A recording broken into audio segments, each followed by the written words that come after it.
हमारा हीरो जुआनगोंग अक्सर अपने नाम के कारण मजाक का पात्र बनता है क्योंकि इसका शाब्दिक अर्थ है प्रोटैगनिस्ट। हालांकि वह अपने जीवन का मेन कैरेक्टर बनने के लिए डिटर्मिन्ड है। आज वह अपने पसंदीदा गेम नाइट सागा का नया वर्जन खरीदने स्टोर जाता है। ये मूल रूप से इंसानों और राक्षसों का एक खेल है और प्लेयर को दो ऑप्शन दिए जाते हैं, या तो लॉक नामक ह्यूमन हीरो को चुने या डीमन फर्स्ट प्रिंस जेफिर को, और फिर एक एडवेंचर पर निकल पड़े। चूंकि यह वीआर के रूप में जारी होने वाला पहला गेम है, इंगोंग आत्मविश्वास महसूस करता है। बचपन में उसके पास इस गेम का एक नॉक ऑफ वर्जन था, इसलिए वह मानता है कि वह इस खेल को अंदर तक जानता है। घर में घुसने के बाद बिना समय बर्बाद किए वह सीधे गेम वर्ल्ड में गोता लगाता है, यह तय करके कि वह 8 घंटे से अधिक नहीं खेलेगा। लेकिन जिस क्षण वह प्रवेश करता है वह अचंभित हो जाता है। वह हमेशा की तरह बिस्तर पर नहीं जागता, इसके बजाय वह अपने दिए गए असामान्य कैरेक्टर को देखता है। उसी क्षण एक ओजर अंदर आता है जो उसे चौंका देता है और उसे यह एहसास कराता है कि यह गेम कितना वास्तविक लगता है। हमारा लड़का भ्रमित है और उस ओजर को देखकर रुक जाता है क्योंकि एक एनपीसी उससे बात कर सकता है, कुछ ऐसा जो गेम एड्स में नहीं दिखाया गया था। वह ओजर से उसका नाम पूछता है और ओगर जवाब देता है करैक, जबकि वह यह सोचता है कि उसके प्रिंस को यह क्यों याद नहीं है। फिर करैक उसे याद दिलाते हुए तंबू छोड़ देता है कि हर कोई उसके लिए इंतजार कर रहा है। उसे प्रिंस शूत्रा कहकर बुलाता है। इससे उसकी पहचान की समस्या हल हो जाती है क्योंकि उसे याद आता है कि शूत्रा मॉन्स्ट्रस लैंड का प्रिंस है। लेकिन वह भ्रमित है क्योंकि गेम ने उसे अपना कैरेक्टर चुनने नहीं दिया। अपनी स्थिति की जांच करने के लिए वह अपनी स्टेटस विंडो खोलता है और बहुत कम स्टैट्स देखता है, एक साधारण एनपीसी से भी कम, राजकुमार होने के बावजूद। फिर वह अपने स्किल्स की जांच करता है जो कॉन्क्वेस्ट और प्रोटैगनिस्ट सेटिंग एडजस्टमेंट है। उसे इस दूसरे स्किल के बारे में एक मोटा सा अंदाजा है। इससे पहले कि वह और सोच पाए, करैक उसे बाहर बुलाने के लिए लौटता है। वह ओजियार्स की कतारें देखता है। सेना को देखकर हमारा लड़का नेचुरली सोचता है कि क्या उन्हें किसी तरह की लड़ाई लड़नी है। करैक उपहास करता है और उसे बकवास बंद करने और जाने के लिए कहता है क्योंकि वे स्कारलेट लाइटनिंग ट्राइब से लड़ने वाले हैं। वह हैरान रह जाता है क्योंकि उसे बिना किसी ट्यूटोरियल के सीधे युद्ध में घसीटा जा रहा है। उसे पता चलता है कि उसे 7th प्रिंस और 8th प्रिंसेस को स्कारलेट लाइटनिंग ओगर ट्राइब्स के खिलाफ उनके संघर्ष में समर्थन देना है जो एक विद्रोह कर रहे हैं। चिंतित होकर वह केवल 10 लड़ाकों के साथ युद्ध में जाने पर अपनी चिंता व्यक्त करता है। केरक भ्रमित दिखता है क्योंकि कल ही इंगोंग को स्पष्ट रूप से पता था कि वे केवल पेट्रोल पर जा रहे थे। स्थिति को आसान बनाने की कोशिश करते हुए इंगोंग अपना मिनी मैप खोलता है और एक शॉर्टकट खोजता है, जबकि करक उस लंबे रास्ते के बारे में परेशान होता है जिसे उन्हें लेना है। इंगोंग जोर देता है कि करक उसका अनुसरण करे क्योंकि वह एक तेज रास्ता जानता है। वे जंगल में जाते हैं और एक चट्टान पर चढ़ते हैं जो हमारे लड़के को पूरी तरह से थका देता है। करक एक गेट देखकर दंग रह जाता है और अपने राजकुमार की ऐसे रास्ते खोजने की क्षमता से और भी हैरान होता है। लेकिन जब वह उसकी थकी हुई अभिव्यक्ति को देखता है तो वह चिंतित हो जाता है। अगले ही पल सुनहरी रोशनी उसे घेर लेती है और एक नोटिफिकेशन दिखाई देता है कि वह लेवल अप हो गया है। वह यह देखकर हैरान रह जाता है कि केवल चलने से ही उसने लेवल अप नहीं किया है, बल्कि उसने अपग्रेडेड स्टैट्स भी प्राप्त किए हैं। 2 पॉइंट्स ऑटोमेटिकली जुड़ गए हैं और 2 अतिरिक्त पॉइंट्स उसे आवंटित करने के लिए बचे हैं। उसकी सेना उसे आगे बढ़ने के लिए प्रेरित करती है। वह खुद को तैयार करता है गेट के अंदर जो भी इंतजार कर रहा है उसका सामना करने के लिए, क्योंकि वह अकेला नहीं है। इसके अलावा उसे अपने प्रोटैगनिस्ट सेटिंग एडजस्टमेंट स्किल पर भरोसा है क्योंकि यह प्लॉट आर्मर के रूप में कार्य करता है। गेट के अंदर उन्हें एक गुफा मिलती है। करैक तुरंत नोटिस करता है कि यह ड्वार्फ्स द्वारा बनाया गया होगा। एक अफवाह है कि ड्वार्फ्स ने बहुत पहले डिमोनिक लैंड छोड़ दी थी क्योंकि उन्हें युगों से किसी ने नहीं देखा है।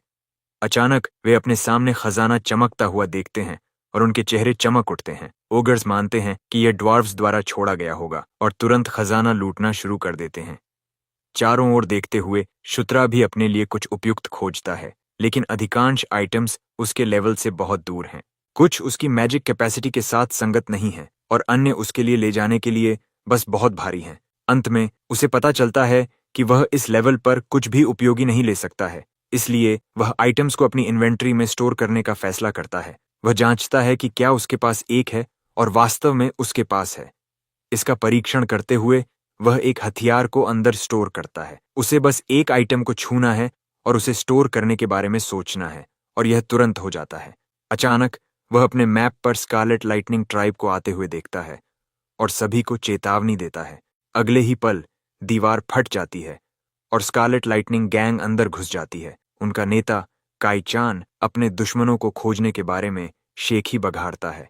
हरे और लाल ओगर्स के बीच लड़ाई शुरू हो जाती है, जबकि हमारा लड़का खड़ा होकर भ्रमित होता है कि उसे क्या करना चाहिए। आखिरकार वह एक्सपीरियंस पॉइंट्स हासिल करने के लिए कुछ दुश्मनों को मारने का फैसला करता है।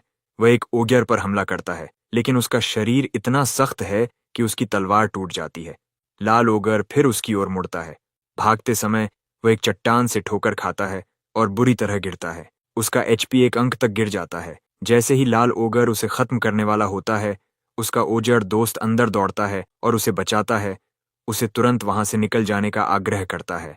अंदर तक हिलकर वह फैसला करता है कि आज के लिए उसका गेम काफी हो गया है। वह मेन मेन्यू खोलता है, लेकिन पहली चीज जो वह नोटिस करता है वह यह है कि उसके पास कोई स्किल्स नहीं बचा है। आगे जांच करने पर वह यह देखकर चकित हो जाता है कि लॉग आउट का कोई ऑप्शन नहीं है।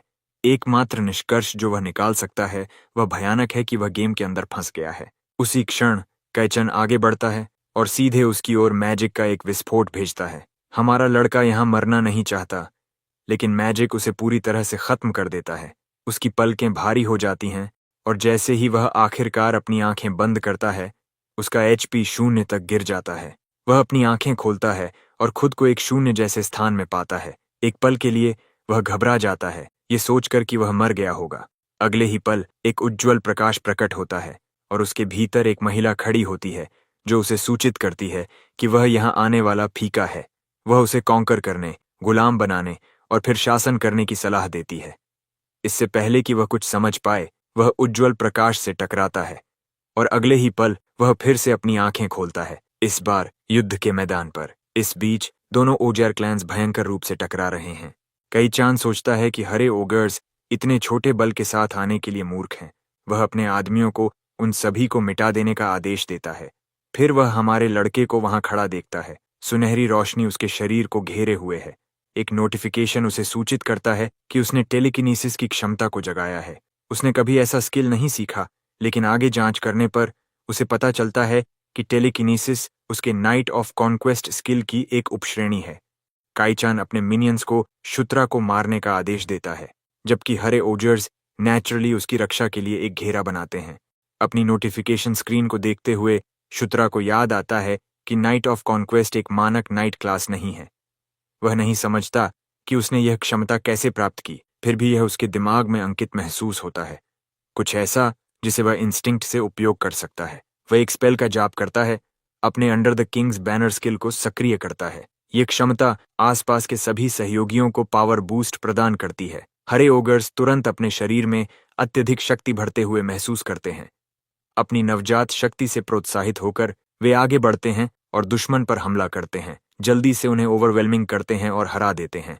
कैचान यह देखकर हरे ओगर्स द्वारा प्रदर्शित शक्ति के अचानक उछाल पर विश्वास नहीं कर सकता। फिर वह हमारे लड़के को पीछे देखता है और महसूस करता है कि इस पावर प्ले के पीछे वही होना चाहिए। कैचन उस पर एक स्पेल लॉन्च करता है, लेकिन इससे पहले कि वह टकरा सके, करक उनके बीच आ जाता है।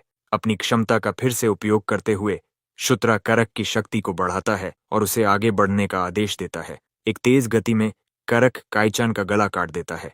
अपने जनरल को गिरते हुए देखकर क्रिम्सन लाइटनिंग ओगर्स पीछे हटने लगते हैं। वे उन्हें भागने नहीं देने का फैसला करते हैं। इस बीच उसे लेवल अप्स के कई नोटिफिकेशंस प्राप्त होते हैं, जो उसे आश्चर्यचकित करते हैं। उसी क्षण कैरक उसके स्टैट्स और उसकी पावर के सोर्स का स्टडी करता है। अपने प्रिंस को देखते हुए वह सोचता है कि क्या शुत्रा इसके पीछे रहा है। लड़ाई के बाद ओजर्स अपने कैंप्स में बस जाते हैं। अपने तंबू के अंदर हमारा लड़का अभी भी कोई लॉग आउट बटन न मिलने पर निराश होता है। वह खुद को शांत करने और स्थिति पर विचार करने की कोशिश करता है। वह दो संभावनाओं का अनुमान लगाता है। पहला कि वह एक गेम के अंदर है और शायद कोई बग है जिसे एक नए अपडेट के साथ ठीक किया जाएगा। लेकिन दूसरी संभावना कहीं अधिक भयानक है कि यह वास्तव में उसकी वास्तविकता हो सकती है, न कि कोई गेम। इस पर विचार करते हुए वह सोचता है कि नॉवेल्स और कॉमिक्स की तरह उसे एक वैकल्पिक गेम लाइक वर्ल्ड में ले जाया गया होगा। एनपीसी नेचुरली संवाद कर रहे हैं, सब कुछ वास्तविक लगता है और वह उन चीजों को भी देख सकता है जिन्हें जनरली सेंसर्ड किया जाना चाहिए। सकारात्मक रहने का फैसला करते हुए वह खुद को आश्वस्त करता है कि कम से कम वह एक मॉन्स्टर के रूप में पैदा नहीं हुआ है। इसके अलावा एक प्रिंस होना इतना बुरा नहीं हो सकता। उसी क्षण कैरक द्वारा उसे बाहर बुलाया जाता है, जो उसके साथ एक स्पारिंग मैच की मांग करता है। हमारा लड़का इसके पीछे का तर्क नहीं समझता। करक बताता है कि चूंकि वह उनका भविष्य का नेता है, वह भविष्य के लिए तैयारी करने के लिए उसके सोर्ड्समैनशिप के लेवल को जानना चाहता है। वह अभी भी हिचकिचाता है, लेकिन करक उसे एक तलवार फेंकता है, खुद को रोके रखने का वादा करता है। हमारा लड़का स्मगली पलटवार करता है, ये पूछते हुए कि क्या यह एक राजकुमार से बात करने का उचित तरीका है। डिटर्मिनेशन से फटते हुए वह फिर करैक को उसके साथ गंभीर होने के लिए कहता है, लेकिन यह सब बात है स्किल नहीं। अगले ही पल वह एक भी उचित वार नहीं कर पाता। जब करैक पलटवार करता है और हमला करता है तो शुत्रा एक चीख के साथ पीछे फेंक दिया जाता है। चिंतित होकर करैक पूछता है कि क्या वह ठीक है, केवल उससे एक त्वरित टिप्पणी प्राप्त करता है कि उसे इतनी अचानक हमला नहीं करना चाहिए। उसी क्षण एक नोटिफिकेशन पॉपअप होता है, क्योंकि उसने बेसिक सोर्ड्समैनशिप स्किल हासिल कर ली है। पहले तो वह नहीं समझता कि यह कहां से आया। अचानक उसकी आंखें हैरानी से चौड़ी हो जाती हैं, क्योंकि उसे याद आता है कि जब वह काइचन के टेलीकिनेसिस अटैक से टकराया था और किसी तरह एक समान स्किल प्राप्त कर लिया था। वह सोचता है कि क्या वह हर बार जब वह किसी विशेष क्षमता से टकराता है तो नए स्किल्स हासिल करता है। कैरक हालांकि स्पारिंग सेशन को समाप्त करने वाला होता है जब हमारे लड़के की आवाज उसे रोकती है। पीछे मुड़कर देखते हुए वह आत्मविश्वास से घोषणा करता है कि वह अभी मैच शुरू कर रहा है। जब शुत्रा फिर से उस पर दौड़ता है तो कैरक नोटिस करता है कि उसके मूवमेंट्स में काफी सुधार हुआ है। फिर भी वह स्पारिंग की शुरुआत में अपने राजकुमार के भयानक परफॉर्मेंस के कारण भ्रमित है। ऐसा लगभग महसूस होता है जैसे शुत्रा को अचानक इसकी आदत हो गई हो। जब कैरक उसे पीछे धकेलता है तो वह स्मगली पूछता है कि क्या शुत्रा सोचता है कि वह बेहतर हो गया है। एक ठहराव के साथ शुत्रा विषय बदलता है और कैरक के लेवल के बारे में पूछता है। कैरक जवाब देता है कि वह लेवल 21 पर है। अपनी खुद की स्क्रीन पर एक नजर डालते हुए शुत्रा देखता है कि वह केवल लेवल 7 पर है, लेकिन उसे कराक तक जल्द ही पहुंचने की उम्मीद है। मूल रूप से उसके विपरीत इस दुनिया के लोगों को अपना लेवल जांचने के लिए एक इवैल्यूएशन स्पेल की आवश्यकता होती है। यही कारण है कि उसके पास इतना बड़ा एडवांटेज है, क्योंकि वह अपने स्टैट्स, एक्स्ट्रा पॉइंट्स देख सकता है और अपने लेवल को स्वतंत्र रूप से मॉनिटर कर सकता है। अपने दाहिने हाथ के आदमी की ओर दौड़ते हुए वह मजबूत बनने के लिए डिटरमिन्ड है। फिर वह रुकता है और अपने संकल्प को बदलता है कि वह सिर्फ मजबूत नहीं बनना चाहता, वह किसी और से भी तेजी से ग्रो करना चाहता है। मूल रूप से नाइट सागा का डीमन आर्क जेफिर के डीमन किंग बनने की यात्रा के बारे में है। इसे हासिल करने के लिए जेफिर वर्ष 517 में शुत्रा सहित अपने सभी सिबलिंग्स को मारता है। अब टाइमलाइन की गणना करते हुए हमारा लड़का महसूस करता है कि वह वर्तमान में वर्ष 512 में है। इसका मतलब है कि उसके पास अभी भी इस समस्या से निपटने के लिए कुछ समय है, क्योंकि हर तरह से जेफिर अंततः उसके लिए आएगा। मारे जाने से बचने का सबसे अच्छा तरीका जेफिर से भी मजबूत बनना है। उसकी सोच करक द्वारा बाधित होती है, जो उसे कुछ मीटिंग्स के बारे में याद दिलाता है। उसे किसी भी मीटिंग के बारे में कोई जानकारी नहीं है, लेकिन जवाब देने के बजाय करक उसे साथ आने का आग्रह करता है। टेंट के अंदर सेटल होते हुए उसे पता चलता है कि यह मीटिंग उसके सिबलिंग्स, 7वें प्रिंस क्रिस मूनलाइट और 8वीं प्रिंसेस केटलिन मूनलाइट के साथ है। क्रिस जोर देकर कहता है कि चूत्रा को उनके साथ कंफर्टेबल महसूस करना चाहिए, क्योंकि वे सिबलिंग्स हैं। केटलिन धीरे से उसे याद दिलाती है कि यह उनकी पहली मीटिंग है, इसलिए उसका अजीब महसूस करना नेचुरल है। फिर क्रिस उससे कहता है कि वह उन्हें केवल उनके नाम से पुकारे। शट को याद आता है कि ये दोनों गेम के अंदर काफी ट्रबलसम थे। वे चौथी क्वीन इलेन मूनलाइट, जो लायनथ्रोप्स की क्वीन है, के बच्चे हैं। ग्रेट मैसेकर से एक दिन पहले वे भी जेफर और उसके अदर सिबलिंग्स द्वारा मारे जाते हैं। सबसे इंपॉर्टेंट बात यह है कि यह केटलिन की वजह से होता है, जो डीमन किंग की इलेजिटिमेट चाइल्ड है। फिर केटलिन उससे पूछती है कि पेट्रोल करने के बजाय, जैसा कि इंस्ट्रक्ट किया गया था, उसने रेड ओगर्स से लड़ाई क्यों की। वह बताता है कि यह अटैक उनके लिए भी अनएक्सपेक्टेड था। चिंतित होकर वह उसके हालचाल के बारे में पूछती है, क्योंकि वह डीमन किंग का सबसे वीकेस्ट चाइल्ड माना जाता है। उसकी चिंता को देखकर वह समझ नहीं पाता कि वह शूत्रा के लिए इतनी केयर क्यों दिखा रही है। डीमन सिबलिंग्स के लिए ऐसी नजदीकी अनयूजुअल है। क्रिस भी उसे याद दिलाता है कि अगर वह फिर से खुद को एंडेंजर करता है तो उसे केटलिन की डांट सुननी पड़ेगी। हमारा लड़का उनकी काइंडनेस से हैरान है। अचानक उसके दिमाग में एक थॉट आता है, क्योंकि वह ऑरा स्किल को अवेकन करने के बारे में सोचता है, क्योंकि उसके ये दोनों सिबलिंग्स लियांथ्रोप्स होने के कारण ऑरा यूजर्स होने चाहिए। खुश होकर वह उनसे एक फेवर मांगता है, लेकिन जब वह बताता है कि वह चाहता है कि वह उसे अपने ऑरा से हिट करे, तो वह दंग रह जाती है। एक पल के लिए वह समझ भी नहीं पाती और उसका शौक बना रहता है। सीन बैटलफील्ड में शिफ्ट होता है, जहां शूत्रा ओगर्स और स्कारलेट लाइटनिंग ट्राइब जोर शोर से लड़ रहे हैं।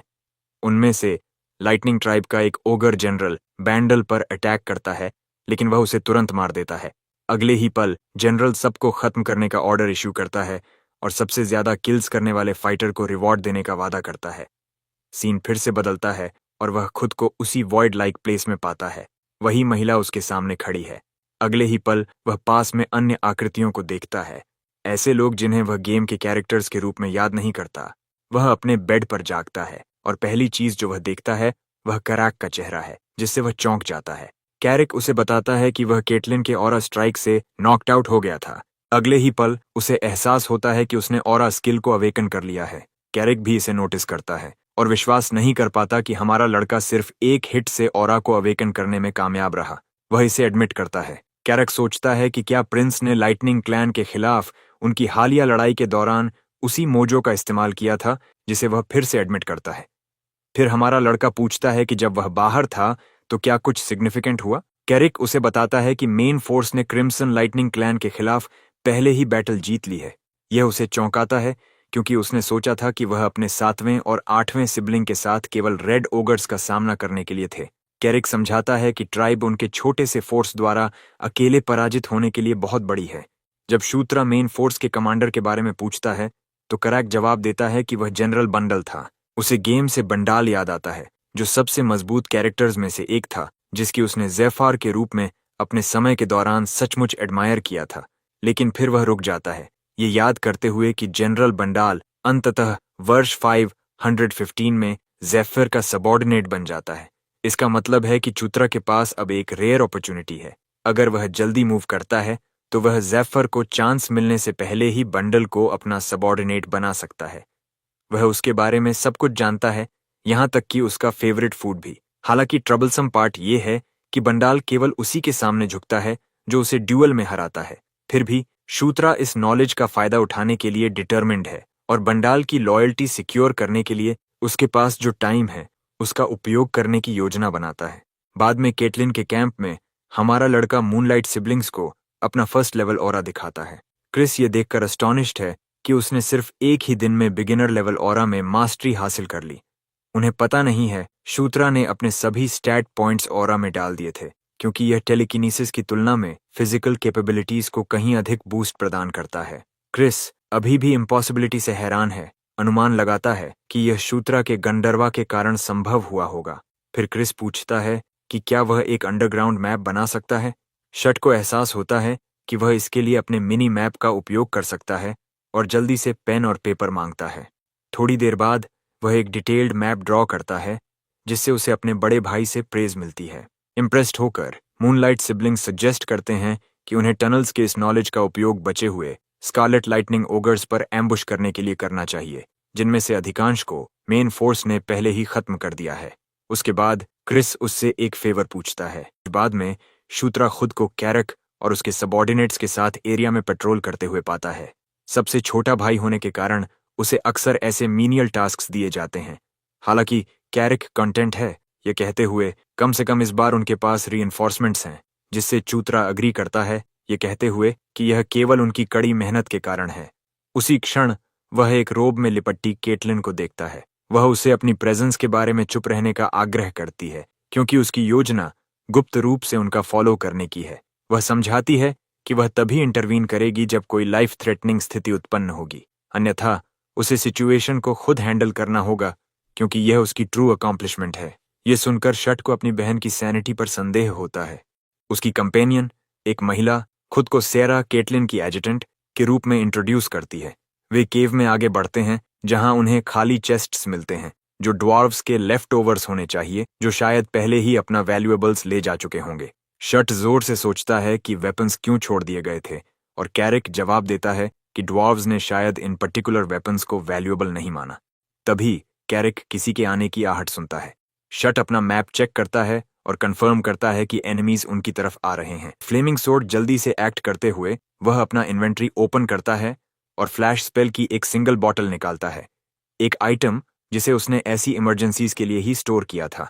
वह कैरिक से कहता है कि जब तक वह सिग्नल न दे तब तक सभी को अपनी आंखें बंद करने का ऑर्डर दे, जिससे उसका राइट हैंड मैन कंफ्यूज्ड हो जाता है।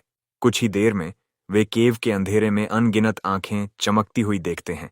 आंखें दर्जनों स्टोन स्पाइडर्स की हैं, जिनमें से हर एक में पावरफुल पैरालाइजिंग पॉइजन डालने की एबिलिटी है।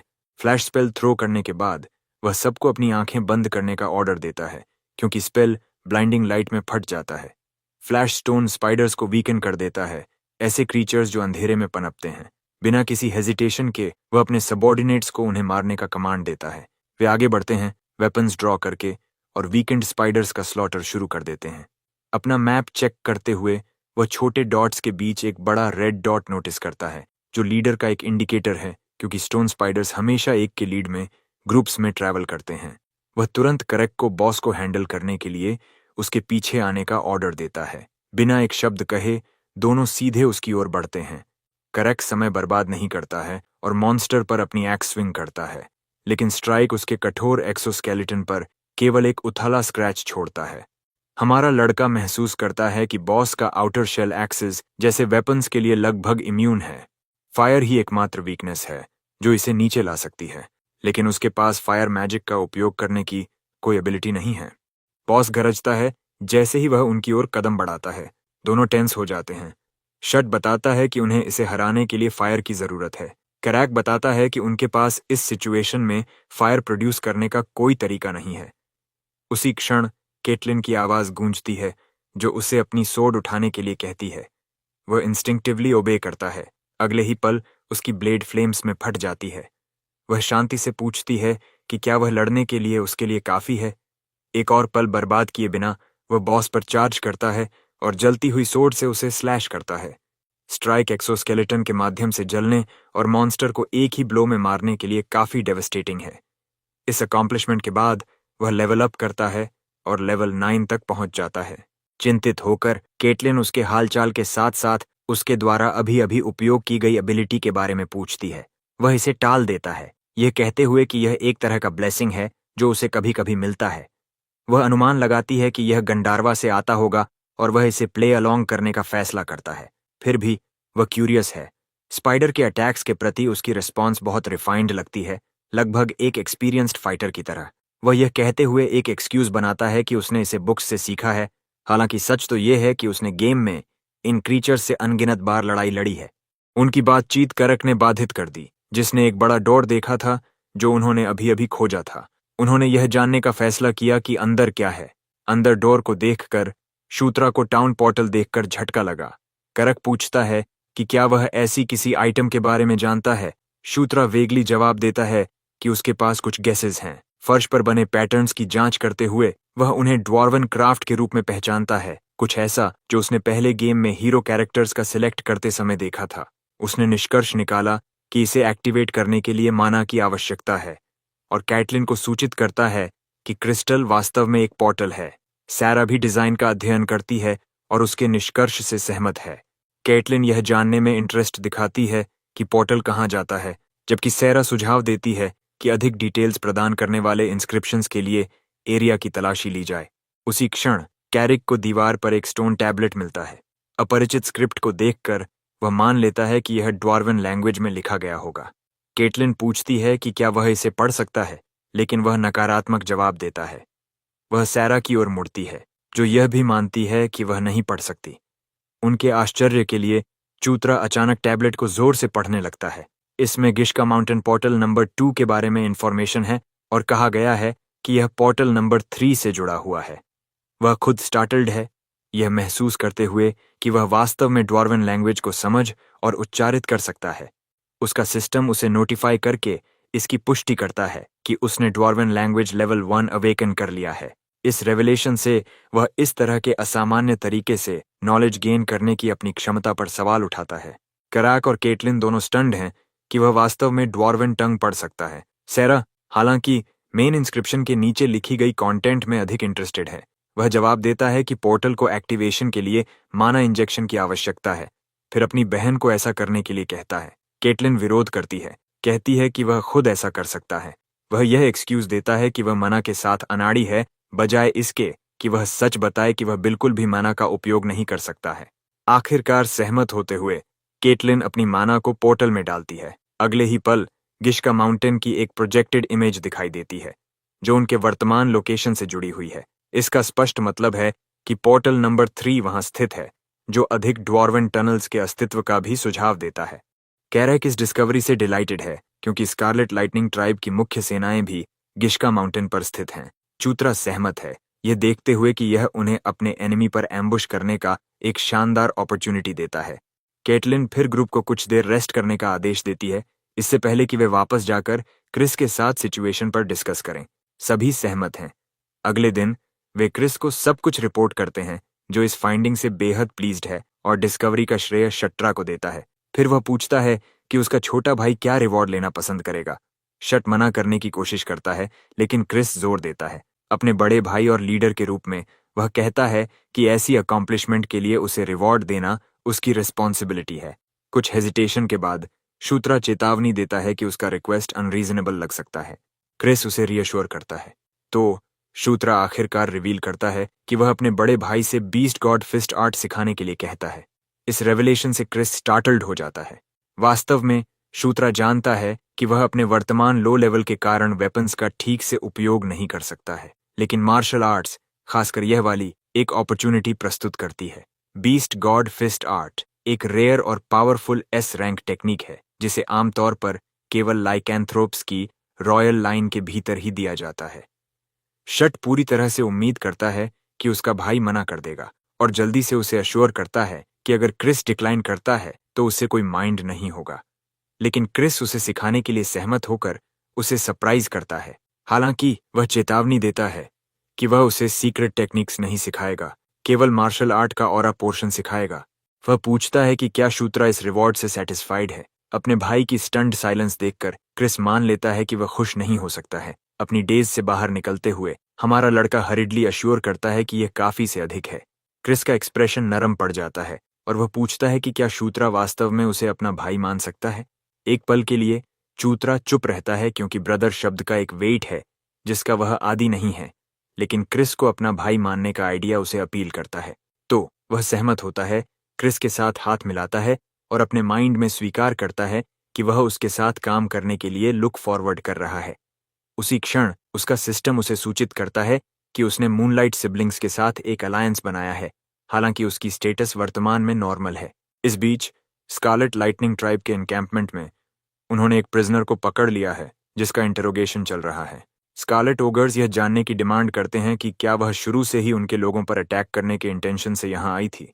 उनकी कैप्टिव 6th प्रिंसेस फिलिशिया डूमब्लेड के अलावा और कोई नहीं निकली। इस बीच हमारा लड़का अपनी स्टैट्स स्क्रीन को देख रहा है और कुछ अजीब नोटिस करता है। जब भी उसका लेवल अप होता है उसके सभी स्टैट्स 2 पॉइंट्स से बढ़ते हैं, सिवाय उसके कैरिज्मा के जो केवल 1 से बढ़ता है। वह सिस्टम की इस क्वर्क के पीछे का कारण नहीं समझता है। वह अपने gaming days of night saga से याद करता है कि अपीयरेंस और कैरिज्मा 2 अलग अलग चीजें हैं। अपीयरेंस से तात्पर्य है कि कैरेक्टर कितना ब्यूटीफुल दिखता है, जबकि कैरिज्मा ये डिटरमिन करता है कि कैरेक्टर कितना लाइकेबल है।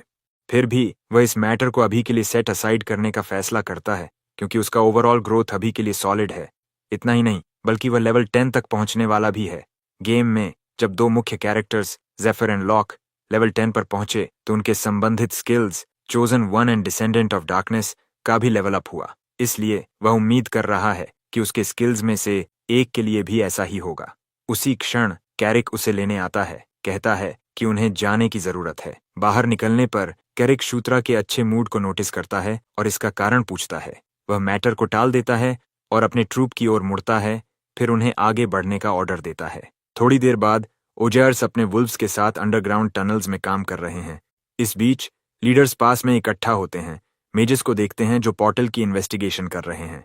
क्रिस उनके फाइंडिंग्स के बारे में पूछता है। एक मेज एक्सप्लेन करता है कि उनका गेस सही था क्योंकि पोर्टल वास्तव में गिश्का माउंटेन पर एस्का रिवर से जुड़ा हुआ है। क्रिस फिर पूछता है कि क्या यह इस्तेमाल किए जाने के लिए काफी स्टेबल है। मेज इसकी पुष्टि करता है, यह कहते हुए कि चूंकि यह ड्वार्व्स द्वारा बनाया गया था इसीलिए यह मजबूत और रिलायबल है। उसके बाद दोनों मैजिशियंस पोर्टल एक्टिवेट करते हैं और जब वे अपने सामने एक पोर्टल गेट देखते हैं तो वे ऑ में होते हैं। हमारा लड़का अपनी डेज से बाहर आता है जब उसके साथी गेट के पास इकट्ठा होते हैं, उसे उनसे जुड़ने का अर्ज करते हैं वह उनके पीछे दौड़ता है और पोर्टल में एंटर करता है, जो उन्हें स्कारलेट लाइटनिंग ट्राइब के एनकैंपमेंट के पास गिश्का माउंटेन तक ले जाता है। क्रिस यह देखकर खुश होता है कि उनका गेस सही है। वह कैंप का एनालाइज करता है और निष्कर्ष निकालता है कि वहां हजारों ट्रूप्स स्थित हैं। वह स्ट्रेटेजाइज करता है कि अगर वे पीछे से अटैक करते हैं तो उन्हें सप्लाईज को टारगेट करने की आवश्यकता है। वह जनरल बांडल को सामने से अटैक करने के लिए असाइन करने का फैसला करता है, जो एनिमी को डिस्ट्रैक्ट करेगा और फिर वे आसानी से फूड सप्लाईज को जला सकते हैं। उस पल सैरा देखती है कि बहुत अधिक ट्रूप्स मौजूद नहीं हैं। क्रिस भी इस बात को नोटिस करता है और सोचता है कि क्या वे पहले ही अटैक के लिए निकल चुके हैं। फिर उन्हें थोड़ी दूर कुछ लोग दिखाई देते हैं और आवर बॉय अंदाजा लगाता है कि शायद एक बैटल चल रही है। क्रिस उसे अपनी आंखों में ऑरा इकट्ठा करने का निर्देश देता है ताकि वह और अधिक स्पष्ट रूप से देख सके और वह तुरंत बात मान लेता है। सच में एक बैटल चल रही है। भाई बहन चर्चा करते हैं कि लाइटनिंग ट्राइब किसके खिलाफ लड़ रहा है। ये बांडाल नहीं हो सकता क्योंकि उसके स्केड्यूल में कोई लड़ाई नहीं है। साथ ही ये एक छोटे पैमाने की लड़ाई लगती है। तभी चूत्रा को विपरीत दिशा में एक लड़की दिखाई देती है और वह यह निष्कर्ष निकालता है कि यह डार्क एल्व्स के खिलाफ एक लड़ाई है। केटलिन स्पष्टीकरण के लिए उसकी ओर मुड़ती है और वह बताता है कि उसने उनके छोटे कद से इसका अंदाजा लगाया, साथ ही वे ड्रेको की सवारी कर रहे हैं। क्रिस देखता है कि डार्क एल्व्स पीछे हट रहे हैं। उनकी गति को देखते हुए ऐसा लगता है जैसे उनका कमांडर गिर गया है। इस बीच कराक भ्रमित है कि वास्तव में क्या चल रहा है। हालांकि आवर बॉय का दिमाग वहां डार्क एल्व्स की उपस्थिति के बारे में एनिग्मा में फंसा रहता है।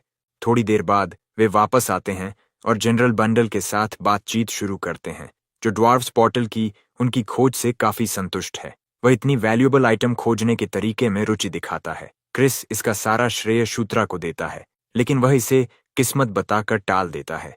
हालांकि अंदर ही अंदर वह अपने पसंदीदा जनरल को देखकर खुश महसूस करता है। जनरल बांडल उससे डीमन किंग्स कास्टल में एक इनाम का वादा करता है। फिर क्रिस लाइटनिंग ट्राइब के साथ डार्क एल्व्स के टकराव के बारे में पूछता है। बांडल स्वीकार करता है कि वह इसके बारे में जानता है, लेकिन समझाता है कि डार्क एल्व्स स्वेच्छा से लड़ाई में शामिल हुए थे। क्रिस और दबाव डालता है, उनके लाइटनिंग ट्राइब के साथ टकराव का कारण जानना चाहता है। पंडाल स्वीकार करता है कि उसे पूरी गहराई नहीं पता, लेकिन वह जानता है कि डार्क एल्व्स पहले से ही युद्ध के लिए स्काउटिंग की योजना बना रहे थे। फिर वह सबसे बड़ी समस्या की ओर इशारा करता है, यह खुलासा करते हुए कि डार्क एल्व्स इंडिपेंडेंट यूनिट के कमांडर को लाइटनिंग ट्राइब ने पकड़ लिया है। अब क्रिस अचानक पीछे हटने का कारण समझ जाता है। आवर बॉय उनके कमांडर के बारे में उत्सुक हो जाता है। बांडल तब खुलासा करता है कि वे इस व्यक्ति को पहले से जानते हैं, क्योंकि कमांडर कोई और नहीं बल्कि फिलिसिया डूमब्लेड है। फिलिसिया तीसरी रानी सिल्विया डूमब्लेड की बेटी और डार्क एल्व्स की प्रिंसेस भी है। उसका एक जुड़वां भाई है, 5वां प्रिंस सिल्वन डूमब्लेड। गेम में दोनों जुड़वां चौथे प्रिंसेस एनास्टेसिया निक्रियन के पक्ष में शामिल होते हैं, इसीलिए वह हमेशा चूत्रा के प्रति शत्रुता रखती है। उसे समझ नहीं आता कि वह यहाँ क्यों है और अनुमान लगाता है कि वह मेरिट चुराने की कोशिश कर रही होगी। क्रिस उसकी तंद्रा को तोड़ता है, ये पूछते हुए कि क्या लाइटनिंग ट्राइब को कभी उनके बंदी की पहचान के बारे में पता चला। बांडाल इस मामले में एक्सप्रेस इग्नोरेंस करता है। फिर क्रिस उनके अगले कदम के बारे में पूछता है। बंडाल दृढ़ता से कहता है कि यदि यह उनकी क्षमताओं के भीतर है तो वे उसे बचाएंगे। क्रिस बताता है कि वे नेगोशिएट करने की कोशिश कर सकते हैं, लेकिन बांडल फिर से दृढ़ता से जवाब देता है, यदि लाइटनिंग ट्राइब पहले आता है तो वे बात करने के लिए सहमत होंगे, अन्यथा वे उनकी मांगों के सामने नहीं झुकेंगे। क्रिस इसे स्वीकार करता है। वे बांडल के साथ संचार समाप्त करते हैं, जो अपनी तरफ से जानकारी इकट्ठा करने और जरूरत पड़ने पर क्रिस से संपर्क करने का वादा करता है। केटलिन फिलिशिया को बचाने की आवश्यकता पर जोर देती है। हालांकि क्रिस उसकी भावना को साझा नहीं करता, क्योंकि लाइटनिंग ट्राइब एनकैंपमेंट में जाने से उन्हें खतरा होगा। केटलिन फिर से जोर देती है कि उन्हें ऐसा करना चाहिए कि आखिरकार फिलिशिया उनकी बहन है। क्रिस भी यह जानता है, लेकिन वह अभी भी झिझकता है। थोड़ी देर बाद वे अपनी अगली चाल की योजना पर सहमत होते हैं। बैंडल लाइटनिंग ट्राइब के मुख्य बल के साथ लड़ेगा और उन्हें कैंप से दूर ले जाएगा। इसका मतलब है कि वे एनकैंपमेंट पर अटैक कर सकते हैं। उसका उद्देश्य केंद्र की ओर जाना और सभी का ध्यान भटकाने के लिए पर्याप्त केओस पैदा करना है। इस बीच शूत्रा और केटलिन अपने मिशन को कवर करने के लिए अपने ट्रूप्स का नेतृत्व कर सकते हैं। शट पूछता है कि क्या उसके मिशन का मतलब फिलिसिया को बचाना है। वह सहमत होता है, लेकिन जोड़ता है कि पहले वे दुश्मन के आर्मरी और फूड सप्लाईज को जला देंगे और उसके बाद ही प्रिंसेस को बचाएंगे। अंत में वह चेतावनी देता है कि अगर हालात बिगड़ते हैं तो उन्हें पीछे हटना होगा। वे सिर्फ फिलिसिया के लिए और जान जोखिम में नहीं डालेंगे, जो उसकी बहन को विरोध करने के लिए प्रेरित करता है, जो उन्हें याद दिलाती है कि फिलिसिया उनका फैमिली है। क्रिस उसे याद दिलाता है कि वह कमांडर है और वह अपनी बहन के लिए उनके ऑपरेशन को जोखिम में नहीं डालेगा। सिबलिंग को देखते हुए आवर बॉय क्रिस की फेलिशिया को बचाने में अनिच्छा को नोटिस करता है और इसके पीछे के कारण के बारे में सोचने लगता है। उनकी योजना के अनुसार वे लाइटनिंग ट्राइब के खिलाफ लड़ाई के लिए आगे बढ़ते हैं। कैरिक ट्रूप्स को प्रेरित करते हुए अपने दुश्मनों का सफाया करने के लिए रैली करता है। किश्का माउंटेन पर वे दुश्मन के सेटलमेंट का निरीक्षण करने के लिए संक्षेप में रुकते हैं। क्रिस की निगाहें कैंप के केंद्र पर टिकी रहती हैं। अगले ही पल बांडल अपना एम्बुश शुरू करता है, अपने बलों को आगे बढ़ाता है, जिससे मैदान में एक एक्सप्लोजन होता है। इस बीच कराक और चूत्रा अपने ट्रूप्स को पीछे रोक कर रखते हैं। कैरिक रुकने का कारण पूछता है, लेकिन शूत्रा समझाता है कि उन्हें सिग्नल का इंतजार करना होगा। बांडल के बल दुश्मन की लाइंस को तोड़ते हैं, बड़ी संख्या में सफाया करते हैं। उनमें से अधिकांश को मार गिराने के बाद बांडल अपने ट्रूप्स को पीछे हटने का आदेश देता है और वे तुरंत इसका पालन करते हैं। फिर क्रिस की बारी आती है। वह कमांड देता है और उसके ट्रूप्स योजना के अनुसार आगे बढ़ते हैं। अचानक हुए इस चार्ज से उनके दुश्मन अचंभित रह जाते हैं। दोनों छोटे सिबलिंग सावधान रहने के लिए त्वरित शब्दों का आदान प्रदान करते हैं। शट फिर अपना मैप खोलता है और अपने ट्रूप्स को फूड सप्लाईज कैंप की ओर बाईं ओर जाने का निर्देश देता है। वे अपने रास्ते में आने वाले दुश्मनों को काट गिराते हैं। एक समय एक रेड ऑर्क कैरक को चौंका देता है, लेकिन आवर बॉय जल्दी से प्रतिक्रिया करता है। एक डैगर फेंकता है जो एक सटीक स्ट्राइक करता है। वह ऐसा इसलिए कर पाता है क्योंकि उसने अब लेवल 1 डैगर थ्रोइंग स्किल को जागृत कर लिया है। करक एक बार फिर उसकी क्षमता से चकरा जाता है और उससे सवाल करता है, लेकिन चूत्रा एक अस्पष्ट जवाब देता है और उसे आगे बढ़ते रहने का आग्रह करता है। सच में उसने पिछली रात डैगर थ्रोइंग के साथ एक्सपेरिमेंट किया था और संयोग से स्किल को जागृत कर लिया था। आखिरकार वे फूड सप्लाईज क्षेत्र में पहुंच जाते हैं। इसे जलाने के लिए तैयार हैं, लेकिन शूत्रा झिझकता है। एक मौका है कि फेलिसिया अंदर हो सकती है और वह आग की लपटों में फंस सकती है। वह कैरिक को अपने घोड़े रोकने का आदेश देता है, जोर देकर कहता है कि उन्हें पहले फेलिसिया को ढूंढना होगा। कराक ऐसे काम की कठिनाई बताता है, लेकिन चूत्रा उसे ढूंढने के लिए अपना मिनी मैप खोलता है। उसे एक न्यूट्रल एनपीसी के रूप में पंजीकृत होना चाहिए, जिसका अर्थ है कि उसका डॉट या तो पर्पल या ब्लू दिखाई देगा। ध्यान से स्कैन करने के बाद वह अंततः एक को देखता है। वह कैरिक को पीछे आने का आग्रह करता है और साथ में वे एक कैंप में घुस जाते हैं। चारों ओर देखते हुए अंततः उसे अपनी बहन मिलती है। फेलिशिया तुरंत उसे पहचान लेती है और पूछती है कि वह यहाँ क्यों आया है। समय बर्बाद किए बिना वह उसके बंधन खोलना शुरू कर देता है। स्पष्टीकरण के लिए कोई जगह नहीं है। उनकी पहली प्राथमिकता भागना है। इस बीच उसका दिमाग पहले से ही एक अलग योजना पर काम कर रहा है। उसका इरादा इस अवसर का उपयोग करके अपनी बहन को उसका आर्नी बनाने का है, कुछ ऐसा जो भविष्य में बहुत फायदेमंद साबित हो सकता है। कैंप के बाहर चूत्रा फेलिशिया को तेजी से चलने का आग्रह करता है, जोर देकर कहता है कि उन्हें मूनलाइट सिबलिंग्स के साथ फिर से इकट्ठा होना होगा। यह उसे आश्चर्यचकित करता है। उसे विश्वास नहीं होता कि वे दोनों वास्तव में उसे बचाने आए हैं। उसे समझ नहीं आता कि वह इस मिशन को इतना बड़ा क्यों बना रही है। वह रॉयल फैमिली के भीतर चल रहे पावर प्ले के बारे में समझाना शुरू करती है, लेकिन उसके शब्द तब कट जाते हैं जब कैरिक देखता है कि दुश्मन उनकी ओर उमड़ रहे हैं। शट अपनी बहन को उसके नाम से पुकारकर सिग्नल करता है। एक पल के लिए वह आज्ञा मानती है, लेकिन अचानक रुक जाती है जब उसे एहसास होता है कि उसने उसे उसके नाम से बुलाया है। इससे पहले कि वह और सवाल कर पाती, वह उसे आने वाले अटैक के बारे में चेतावनी देती है, लेकिन फायर ब्लास्ट सीधे उसे हिट करता है, जिससे वह दर्द से चीख उठता है। कैरिक और फेलिशिया दोनों सदमे में जम जाते हैं क्योंकि लपटें उसे घेर लेती हैं। अगले ही पल उन्हें और भी हैरान कर देता है क्योंकि वही आग वापस अटैकर पर फेंकी जाती है जिसे शूत्रा ने ही रिफ्लेक्ट किया है। वे अविश्वास में घूरते हैं क्योंकि वह बिना किसी नुकसान के बाहर निकलता है। उसने अभी अभी मोना कंट्रोल के साथ साथ फायर एरोज को भी लेवल 1 पर जागृत किया है। समय बर्बाद किए बिना वह अपनी नई स्किल्स का फायदा उठाता है। सटीक निशाना लगाकर आग के एरोज दागता है। उसकी अभिव्यक्ति संतुष्टि दिखाती है।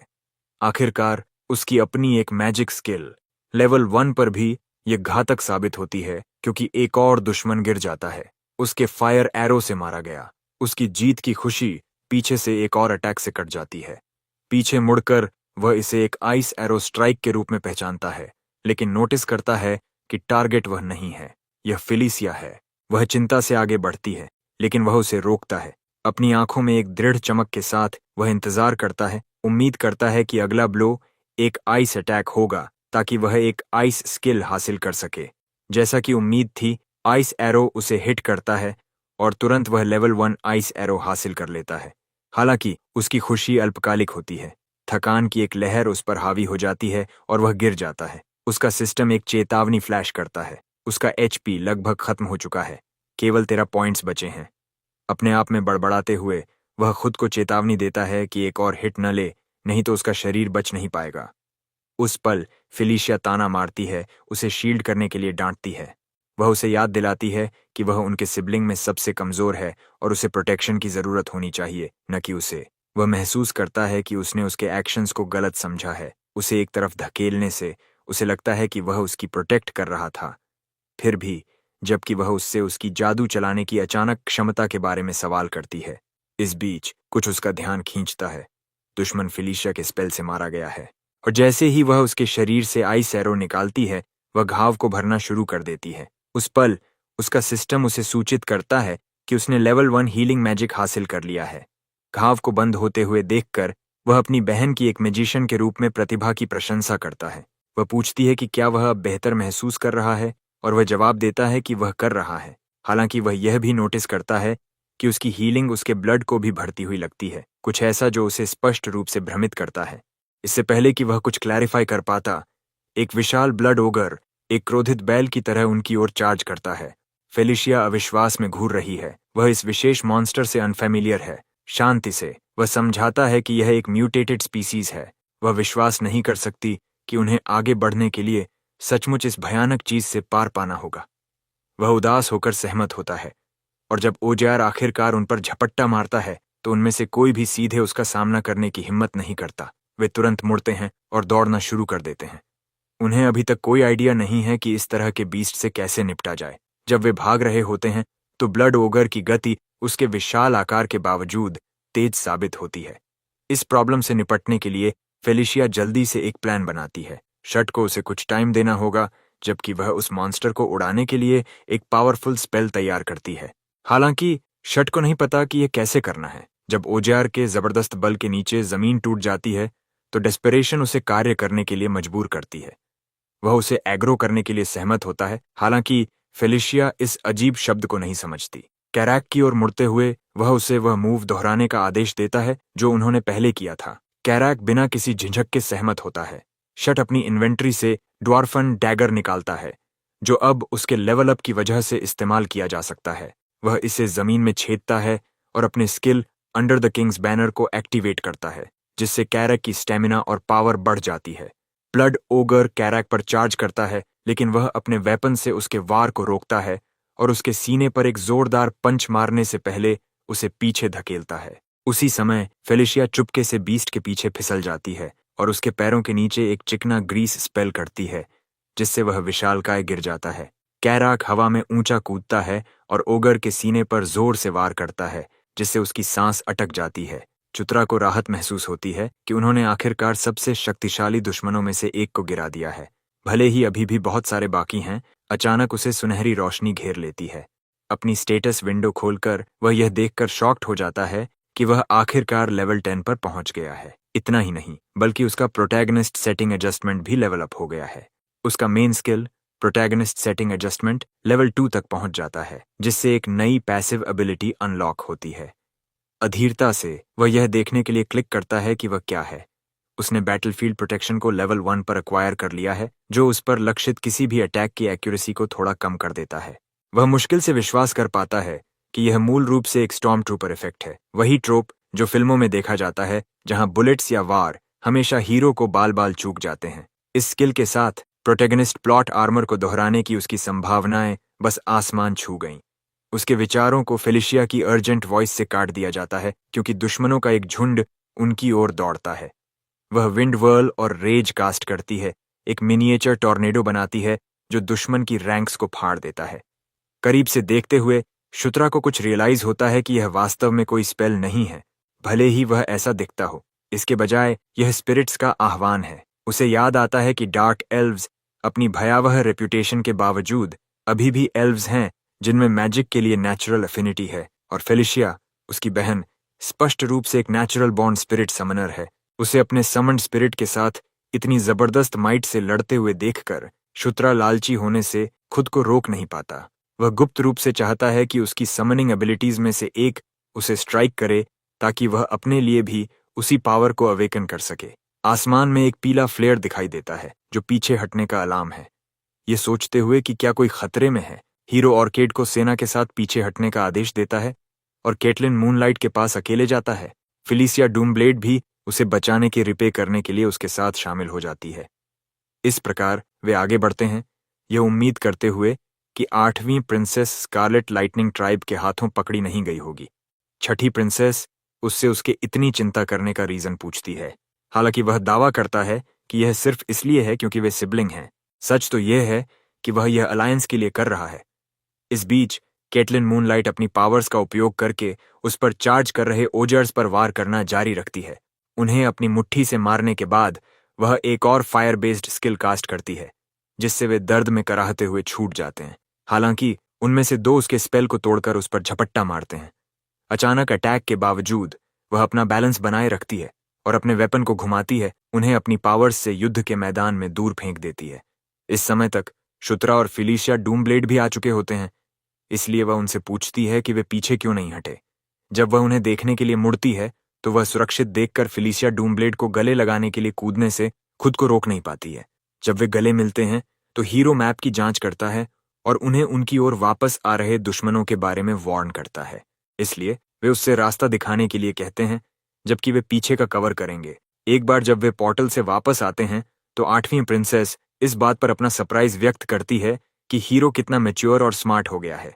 तभी क्रिस मूनलाइट आता है और उनके लौटने की बात करता है, लेकिन जब छठी प्रिंसेस उसका अभिवादन करती है तो वह उसके प्रति ठंडा रहता है। फिर वह बताता है कि स्कारलेट लाइटनिंग ट्राइब का चीफ अपना कैंप जलता हुआ देखकर लड़ाई छोड़कर भाग गया, जिससे जनरल बंडाल की जीत हुई। हालांकि चूंकि चीफ अभी भी पावर में है, इसलिए प्रिंस घोषणा करता है कि वे किराम की सेना पर हमला करेंगे, जो कई चिन का बड़ा भाई है, इससे पहले कि स्कारलेट लाइटनिंग चीफ उनसे जुड़ जाए। अनाउंसमेंट के बाद वह फिलिशिया डूमब्लेड से पूछता है कि वह वहां क्यों है। वह बताती है कि जब उसने लड़ाई के बारे में सुना तो वह रूइंस पर रिसर्च कर रही थी, लेकिन उनकी मदद के लिए जाते समय पकड़ी गई। इससे उसे पहले उसे बचाने की इच्छा न रखने के लिए थोड़ा शर्मिंदगी महसूस होती है। इस प्रकार वह उसे रेस्ट करने के लिए कहकर चला जाता है। जब ऑर्क्स भोजन तैयार करते हैं तो हमारा लड़का अपनी स्किल्स की रिव्यू करता है और उनसे कंटेंट महसूस करता है। ओह, वैसे उसका निकनेम जू है, इसलिए मुझे उसे जू कहने पर ध्यान न दें। जब वह वहां बैठा होता है तो छठी प्रिंसेस अंदर आती है और उसे उसके कपड़ों से पकड़ लेती है। उसे करीब खींचते हुए वह उसे ऑफ गार्ड पकड़ लेती है जब वह उससे अपने कपड़े उतारने की डिमांड करती है। शट उसकी आंखों में हॉरर से देखता है क्योंकि वह उससे अपने कपड़े उतारने की डिमांड करती रहती है। हालांकि उसे रीजन पूछने पर यह पता चलता है कि वह केवल उसके घावों का ट्रीट करना चाहती है, क्योंकि पहले यह केवल फर्स्ट एड था, लेकिन अब वह उसकी इंटरनल इंजरीज को हील करने की कोशिश करती है। जब वह उसका ट्रीट करती है तो वह उससे एक फेवर मांगता है जो केवल वही दे सकती है। बाद में जब वह उस पर हीलिंग मैजिक का उपयोग करने के बाद चली जाती है तो वह अपने रिक्वेस्ट के अनुसार 3 हीलिंग स्पेल्स सीखने से हैप्पी महसूस करता है।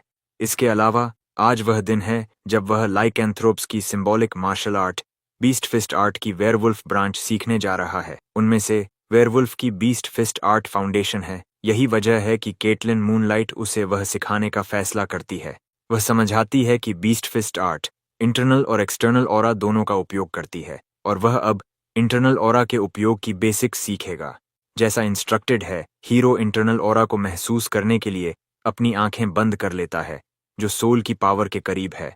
वह जूस फिजिक लेवल 1 अक्वायर करता है, जो शारीरिक रूप से मास्टर्ड होने वाले ट्रेनिंग स्किल्स में एफिशिएंसी बढ़ाता है। उसे एक पॉपअप के साथ कुछ और स्किल्स भी मिलते हैं, जिसमें कहा गया है कि एक स्किल में लेवल अप होने से उसकी स्पेशल ट्रेट्स अनलॉक होती हैं। यह उसे ऐसे स्पेशल बेनिफिट्स वाले प्रोटैगनिस्ट होने पर ग्लैड करता है और वह ट्रेनिंग पर लौटता है। जल्द ही वह बेसिक मूवमेंट सीख जाता है, इसलिए 8वीं प्रिंसेस चाहती है कि वह अगली टेक्निक पर आगे बढ़े।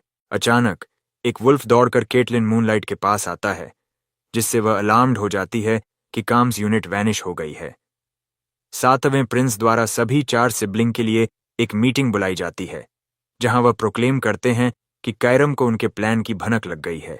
हालांकि जनरल बैंडल्स इंटेलिजेंस के अनुसार प्रिंस मैप पर एक लोकेशन की ओर इशारा करते हैं जहां याकुजान और कायराम के रॉन्डेवू करने की उम्मीद है। इसलिए वे जनरल के साथ सेना में शामिल होने और स्कारलेट लाइटनिंग ट्राइब के खिलाफ एक फुल स्केल बैटल शुरू करने का डिसाइड करते हैं। एक बार जब भाई बहन scarlet lightning tribe subjugation army के मेन बेस पर पहुंचते हैं तो प्रिंस शूत्रा को जनरल का चेहरा परिचित लगता है, क्योंकि नाइट सागा में वह उन्हें सबसे ज्यादा फेवर करते थे। युद्ध से पहले आराम करते समय हीरो अपने ड्रीम में दो विमेन को देखता है। एक की दो अलग अलग रंगों की आंखें हैं और दूसरी आर्मर में है। जब ड्रीम में कंक्वेस्ट और वॉर का जिक्र होता है तो वह कंफ्यूजन में जाग जाता है। ठीक तभी ऑर्किड उन्हें प्रस्थान के लिए जगाने आता है और वे बैटल के लिए मार्च करते हैं। इस फाइट में उन्हें लेफ्ट फ्लैंक सौंपा गया है। जनरल सेंटर लेते हैं और क्रिस मूनलाइट और 8 प्रिंसेस राइट की कमांड करते हैं। हाईली मोबाइल डार्क एल्व्स को रियर के लिए टास्क्ड एक इंडिपेंडेंट डिटैचमेंट के रूप में एक्ट करना होता है। हालांकि इससे पहले कि हीरो अपने होश संभाल पाता, वह खुद को बैटलफील्ड के बीच में पाता है जो हजारों ऑर्क्स से घिरा हुआ है। बैटल फॉर्मेशन सेट होने के बाद जनरल के आदेश पर ट्रूप्स स्कारलेट लाइटनिंग ट्राइब पर चार्ज करते हैं। दूसरी ओर ट्राइब पहले से ही असॉल्ट के लिए तैयार है, इसलिए जब ट्रूप्स एनिमी कैंप के करीब आते हैं तो एक बड़ा एक्सप्लोजन उन्हें उड़ा देता है। एक बार जब धूल और धुआं छंटता है तो जनरल एक विशाल स्वैम्प मैमथ को देखकर शॉक्ड हो जाते हैं। ठीक वैसे ही कई और एक्सप्लोजन होते हैं जिससे जमीन पर खड़े वेरियस ऑर्क्स उछल जाते हैं और स्वैम्प मैमथ्स लगातार अपीयर होते रहते हैं। इतना ही नहीं, कई लिजर्ड मैन भी जमीन के नीचे से बाहर रेंगते हैं, जो यह दिखाता है कि एनिमी ट्राइब को पूरी प्लान के बारे में पहले से ही पता था। सिचुएशन को देखते हुए 8 प्रिंसेस रिट्रीट करने और बाद में एक बेहतर चांस का इंतजार करने का सजेस्ट करती है। जब क्रिस मूनलाइट पीछे हटने में विफल रहने पर कंप्लीट एनाहिलेशन के रिस्क का जिक्र करता है तो वह समझाती है कि अगर वे वहीं रहे तो कैजुअल्टीज ही बढ़ेगी। अंत में वह मेजेस को पीछे की तरफ एक डिफेंसिव लाइन फॉर्म करने का ऑर्डर देता है ताकि एनिमीज को रोके रखा जा सके, जबकि बाकी सभी को रैंक्स फॉर्म करने और रिट्रीट की तैयारी करने का ऑर्डर दिया जाता है। बैटलफील्ड पर लिजर्ड मैन ऑर्क्स पर अटैक करते रहते हैं जब तक कि उनमें से एक हीरो को स्ट्राइक करने वाला होता है। हालांकि ऑर्क हेड उस लिजर्ड मैन को तेजी से गिरा देता है और हीरो से खुद पर ग्रिप रखने को कहता है। डिफेंसिव लाइन एनिमीज को पीछे धकेलती रहती है जब तक कि वे आखिरकार भागने में मैनेज नहीं हो जाते। मेन बेस पर लौटने के बाद 7वें प्रिंस अपनी नेग्लिजेंस स्वीकार करते हैं, जिस पर जनरल या तो पूरी तरह से विथड्रॉ करने या डीमन किंग्स कासल से रीइंफोर्समेंट्स रिक्वेस्ट करने की एडवाइस देते हैं। जैसे ही प्रिंस इस मैटर पर डिसाइड करने वाले होते हैं, फेलिसिया डूमब्लेड इंटरप्ट करती है और अपनी प्लान प्रपोज करती है। वह बताती है कि वह गिश्का माउंटेन्स के अंत में एक रूइन एक्सप्लोर करने आई थी। उन माउंटेन्स के भीतर 1500 वर्षों से एनकाडू द अर्थ ड्रैगन लेयर नामक एक रूइन के अस्तित्व में होने की बात कही जाती है। एनकीटू, अ ड्रैगन बॉर्न फ्रॉम मगमा, ने अपने लेयर और हॉर्ड की प्रोटेक्ट के लिए अनगिनत ट्रेजर गार्डियंस एम्प्लॉय किए थे। उन गार्डियंस में वे ड्वार्व्स थे जो कभी गिश्का माउंटेन्स में रहते थे, और केडू ने उन्हें लेयर की डिफेंड के लिए वेपन्स दिए थे। The anvil that gives birth to thunder एक रेलिक है जो आर्मी स्केल मैजिक कास्ट करने और ट्रेजर गार्डियंस के रूप में सेवा करने के लिए क्रिएट किए गए चाइमेरास को कंट्रोल करने में इनेबल करती है। इसलिए जीतने के लिए सिबलिंग और उनके ट्रूप्स को उस रेलिक को खोजना होगा। जब फेलिसिया डूमब्लेड डिक्लेयर करती है कि एनविल स्कारलेट लाइटनिंग ट्राइब के खिलाफ जीतने के लिए उनके लिए एकमात्र ऑप्शन है, तो जनरल उससे पूछते हैं कि क्या वह उसका एग्जैक्ट लोकेशन जानती है। चूंकि वह नहीं जानती, 7वें प्रिंस इसे एक ट्रेजर हंट के लिए हर किसी की जान रिस्क में डालना पूरी तरह से मूर्खता कहते हैं। हालांकि प्रिंस चूत्रा बोलते हैं एनविल के अस्तित्व की अफर्म करते हुए, क्योंकि गेम खेलते समय हीरो के रूप में उनका सामना इससे हुआ था। वह ड्वार्वन रून्स स्टडी करते समय इस तरह की एक स्टोरी सामने आने के बारे में बताते हैं, लेकिन इन सबसे ऊपर वह फेलिसिया डूमब्लेड पर ट्रस्ट करने का क्लेम करते हैं। क्रिस मूनलाइट आइडिया को रिजेक्ट करने में परसिस्टेंट रहते हैं, इसलिए हीरो एक और ट्राइब का जिक्र करता है जिसकी एक सिमिलर लेजेंड है, और चूंकि रूइंस के एंट्रेंस के पास होने की हाई चांस है, वह उस एरिया की स्काउट करने और किसी भी फेलियर की रिस्पॉन्सिबिलिटी लेने का डिक्लेयर करता है। इस प्रकार वह उनसे उसे भी फुल थ्रॉटल जाने देने के लिए कहता है। फेलिसिया डूमब्लेड्स फैंटम स्टीड हॉर्सेस का उपयोग करते हुए सिबलिंग और ऑर्क हेड अपनी सर्च पर निकल पड़ते हैं। हमारा लड़का एस्टिमेट करता है कि उसके मिनी मैप की हेल्प से रूइंस एंट्रेंस तक पहुंचने में केवल लगभग 1 आवर लगेगा, लेकिन वह वंडर करता है कि सस्पिशन रेज किए बिना उन सभी को वहां कैसे गाइड किया जाए। यह न जानते हुए कि और क्या कहें, वह झूठ बोलता है कि टनल मैप्स में एक निश्चित कंसिस्टेंसी होती है, इसलिए यदि वह इस जगह के टेरेन को टनल्स की कैरेक्टरिस्टिक्स के साथ कंबाइन करता है तो वह एनविल का एक रफ लोकेशन डिटरमिन कर सकता है। हालांकि सभी उनके स्टेटमेंट से पजल्ड लगते हैं। फेलिसिया समझने का क्लेम करती है और उसे रास्ता दिखाने के लिए कहती है, भले ही उसे भी यह ऑड लगता है। हीरो के लीड का फॉलो करने के बाद वे एक ब्लॉक्ड एंट्रेंस पर पहुंचते हैं। उनका कंफ्यूजन देखकर वह 8 प्रिंसेस से एक जोरदार स्ट्राइक करके उसे तोड़ने के लिए कहता है। जब फेलिसिया एनविल के लोकेशन पर डाउट करती है तो प्रोटैगनिस्ट इंसिस्ट करता है कि उसके कैलकुलेशंस के अनुसार अगर वे यहां से तोड़कर अंदर जाते हैं तो उनका सामना डंजन गार्डियंस से नहीं होगा, ये याद दिलाते हुए कि केटलिन मूनलाइट के पास तोड़ने का कोई मीन्स नहीं है। छठी प्रिंसेस एक रूइन एक्सप्लोरर के रूप में अपने नॉलेज ऑफ डिस्ट्रक्शन और एक्सप्लोसिवनेस स्किल्स से इसे शैटर कर देती है। एक बार जब रॉक्स कोलैप्स हो जाते हैं और एंट्रेंस ओपन हो जाता है तो वे अंदर कई पिलर्स के बीच में एक हाफ डोम को स्पॉट करते हैं। हाफ डोम में एनविल होने की होप में वे उसकी ओर चलते हैं और यह पता लगाने लगते हैं कि इसे कैसे ओपन किया जाए।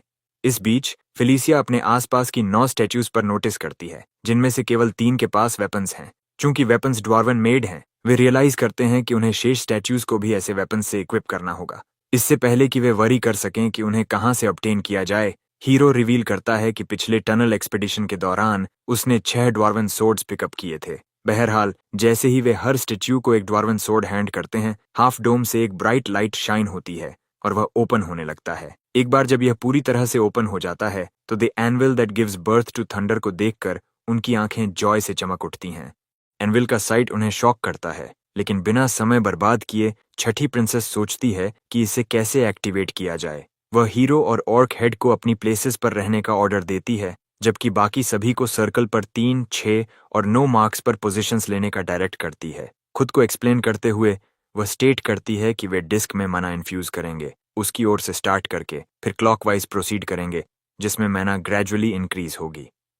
एक बार जब वे सभी अपनी पोजीशंस ले लेते हैं तो वे एनविल में मना इन्फ्यूज करते हैं, जब तक कि एक तेज लाइट स्काई में शूटअप नहीं हो जाती। अचानक हुई फ्लैश के कारण हमारा लड़का अपनी आंखें बंद कर लेता है, लेकिन जब वह उन्हें खोलता है तो वह खुद को एक क्राउड में पाता है जो अनगिनत मैन और मॉन्स्ट्रस क्रीचर्स से घिरा हुआ है।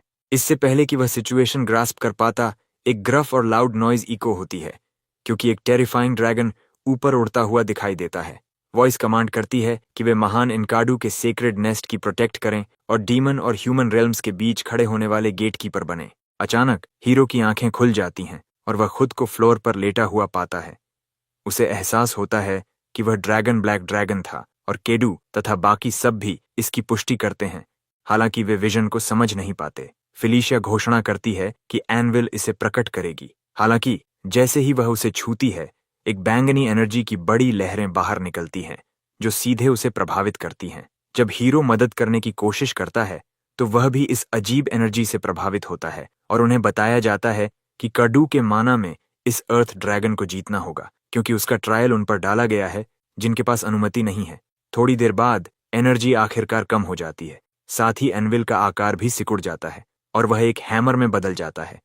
उसी समय हमारा लड़का उस एनविल को अपने हाथ में पकड़े बैठा है। उसकी एक आंख काली हो जाती है, जबकि 6th प्रिंसेस कहीं दिखाई नहीं देती है। दूसरी ओर स्कारलेट लाइटनिंग ट्राइब को हीरो और उसके सैनिकों का मुख्य बेस मिल जाता है और उनका चीफ याकुजान उन्हें आदेश देता है कि वे बचे हुए लोगों का सफाया करने की तैयारी करें। अपने चीफ के आदेश के अनुसार स्कारलेट लाइटनिंग ट्राइब अपने राक्षसी जानवरों और विशाल फायरबॉल्स के साथ मुख्य बेस पर हमला करती है, जिससे एक्सप्लोजन्स होते हैं। क्रिस मूनलाइट तुरंत बाहर आता है, चिंतित है कि क्या करे, क्योंकि बाकी सब माउंटेन्स में चले गए हैं और वे विनाश के कगार पर हैं। माउंटेन्स के ऊपर से स्कारलेट लाइटनिंग ट्राइब का चीफ दृश्य देखता है और बेस कैंप के विनाश पर हंसता है। फिर वह ऑर्क्स पर स्पेल्स डालने की कोशिश करता है, लेकिन उसका हाथ हिलने में असमर्थ हो जाता है। उसी क्षण एक मैमथ बैंगनी हो जाता है और स्कारलेट लाइटनिंग ट्राइब पर हमला करना शुरू कर देता है, जिससे उनका चीफ भ्रमित हो जाता है कि क्या हो रहा है। अचानक उसके दिमाग में एक बात आती है, क्या होगा अगर डीमन किंग की संतान को एनविल मिल गया हो। वापस माउंटेन्स पर हीरो आखिरकार ग्राउंड से उठता है, अपने हाथ में थंडर हैमर एनविल का प्रतिरूप पकड़े हुए। इसे उसके हाथ में देखकर फेलिसिया टिप्पणी करती है कि ऐसा लगता है कि एनकाडू ने उसे चुना है और उसे इसका उपयोग करने के लिए कहती है। चूंकि एनकीटू के माना ने जे को सिखाया है कि थंडर हैमर का उपयोग कैसे करना है और वश में करने के बाद ओबीडियंस कैसे लागू करनी है, वह स्वैम्प मैमथ्स पर हावी होकर शुरुआत करने का फैसला करता है। इसके साथ वह हैमरहेड को आधे गुंबद पर मारता है और मुख्य बेस पर सभी swamp mammoths scarlet lightning tribe को कुचलना शुरू कर देते हैं। घटनाओं के इस अचानक मोड़ से जनरल को एहसास होता है कि प्रिंस और प्रिंसेसेस अपने मिशन में सफल हो गए हैं। इसीलिए वह ऑर्क्स को इस अवसर का लाभ उठाकर दुश्मन ट्राइब को मारने का आदेश देता है। जैसा कि आदेश दिया गया है, ऑर्क्स लिजर्ड मैन और ओजर्स पर हमला करते हैं, जबकि दुश्मन चीफ भ्रम में दृश्य को घूरता है। उसका सबॉर्डिनेट उसे सलाह देता है कि अभी पीछे हट जाए और दूसरे मौके का इंतजार करे, लेकिन इससे पहले कि वे भाग सकें, सेवेंथ प्रिंस आ जाता है। जब वह चीफ को आत्मसमर्पण करने का मौका देता है तो चीफ प्रिंस को मारने के लिए अपना वेपन चलाता है। हालांकि prince beast god fist art का उपयोग करता है और चीफ को एक ही स्ट्राइक में मार देता है। इससे उसके सबॉर्डिनेट्स में पैनिक फैल जाता है और वे दृश्य से भाग जाते हैं। क्रिस मूनलाइट को हीरो और प्रिंसेसेस के बारे में अपनी चिंताओं के साथ अकेला छोड़ जाते हैं। इस बीच ऑर्चर्ड और टीम आश्चर्य से देखते हैं कि कैसे मैमथ्स दुश्मन के बचे हुए लोगों से निपट रहे हैं। सिक्स्थ प्रिंसेस उन्हें एनविल की शक्ति के बारे में बताती है और वह आगे समझाने ही वाली होती है कि अचानक उसका संतुलन बिगड़ जाता है। एजिटेंट तुरंत उसे पकड़ लेता है और उसे रेस्ट करने की सलाह देता है। इस प्रकार जब वे लौटने का फैसला करते हैं तो उन्हें पता चलता है कि प्रोटोगोनिस्ट कहीं दिखाई नहीं दे रहा है। बैटल खत्म होने के बाद एनकीटू की रेलिक को नियंत्रित करने के कारण हीरो का लेवल बहुत बढ़ जाता है। फिर उसे एक पॉपअप मिलता है जिसमें कहा गया है कि कॉन्क्वेस्ट का लेवल भी बढ़ गया है, जिससे वह अपने मुख्य स्किल्स के बेहतर होने से खुश होता है। जैसे ही वह अन्य स्किल्स की जांच करना जारी रखता है, 8 प्रिंसेस आती है और माउंटेन हॉल को बिना बताए छोड़ने के लिए उसके सिर पर मारती है।